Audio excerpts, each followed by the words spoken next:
매일 묵상 2021년 5월 15일 너무 뻔한 오해 욥기서 8장 1절로 7절 제자들은 선천적으로 시력을 잃어 볼 수 없는 사람을 보고 예수님께 누구의 죄로 인함이니까 라고 물었습니다.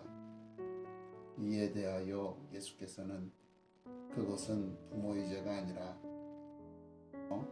하나님이 하시는 일을 나타내고자 하심이라고 대답하십니다. 볼 수 없게 된 것은 그 사람의 책임이 아닙니다. 그렇기에 요즘처럼 인권의식이 과한 세대의 사람들에게는 냉혹한 것처럼 보일 수도 있을 것입니다. 하지만 그가 볼 수 없게 태어난 고통과 그가 볼 수 있게 되었을 때의 기쁨의 경중을 따진다면 고통보다 기쁨의 크기가 더 클 것입니다. 그렇기에 그는 볼 수 있다는 사실에 대해 감사하지 않는 사람들보다 훨씬 더 만족하며 더 크게 감사할 것입니다. 그렇다면 볼 수 있는 것이 복인지 볼 수 없는 것이 복인지를 판단하는 것은 단순히 기능상의 문제를 기준으로 결정할 수는 없다는 것을 알 수 있는 것입니다. 그럼에도 대다수의 그리스도인들은 일반 사람들과 같이 자기를 기준으로 하나님의 뜻과 계획, 은혜와 복을 판단하려고 합니다. 자기에게 선한 것은 복이고 악한 것은 화라고 생각하는 것입니다.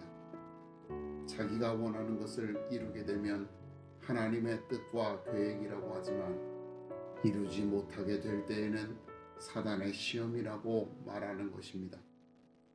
이러한 자기중심적인 자세에서 비롯된 오해에 기초하여 발닷은 욥을 책망하고 있는 것입니다. 발닷은 욥이 겪고 있는 고난을 그의 죄로 인해 비롯된 것이라고 주장하고 있습니다. 공의의 하나님께서 죄가 없는데도 불구하고 욥의 자녀들을 죽이셨을 리가 없다는 것입니다.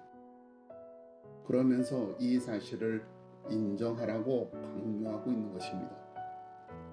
욥기서 1장을 보면 욥은 자녀들의 생일잔치가 끝날 때마다 혹시라도 자녀들이 죄를 범하였을까 근심하여 번제를 드렸다고 기록하고 있습니다. 이처럼 죄에 대하여 민감하였던 욥에게 발닷은 이렇게 하나님의 일하심에 대한 잘못된 생각을 근거로 책망하고 있는 것입니다. 욥의 자녀들이 죽은 것은 욥을 시험하기 위함입니다. 이 시험은 하나님께서 욥의 신앙을 더욱 높이시기 위함입니다. 그렇기에 자녀들의 죽음은 하나님의 뜻하신 가운데 이루어진 사건입니다. 자녀들의 짧은 생애는 불신자의 입장에서 보면 안타깝고 슬픈 일입니다. 하지만 성도에게 그것은 영원한 하나님의 나라에 들어가는 것입니다. 하나님의 계획 속에서 중요한 역할을 할 수 있었다는 사실만으로도 감사할 이유가 충분한 것입니다. 죽어가는 나사로의 소식을 듣고도 예수님께서는 이틀을 더 유하셨습니다. 오히려 주께서는 그의 죽음에 대하여 하나님의 영광을 위함이요 하나님의 아들이 이로 말미암아 영광을 받게 하려 함이라고 말씀하십니다. 결국 나사로가 죽은 지 사흘 후에 나사로를 찾아가 그를 살리심으로 하나님과 예수 그리스도께서 죽음을 다스리는 권세를 가지고 있음을 선포하셨던 것입니다. 그러므로 우리에게 선한 것이 복이고 악한 것은 화라는 단순한 논리에서 벗어나야 합니다. 주어진 모든 것이 하나님의 은혜라고 고백할 수 있는 믿음의 눈을 떠야 합니다.